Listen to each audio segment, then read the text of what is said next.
Hello everyone, welcome back to this channel. In this video, I will show you the easy and clear steps on how to set standard download quality on Audible application. So how to set standard download quality on Audible application? Make sure you keep watching this video until the end. Let's get started right away. Firstly, open the Audible app on your Android device. This is the initial screen of the Audible app.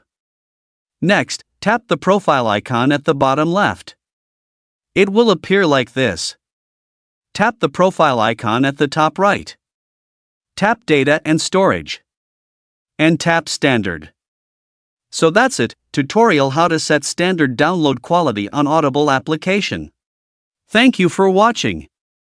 I hope this video was helpful. See you in the next video.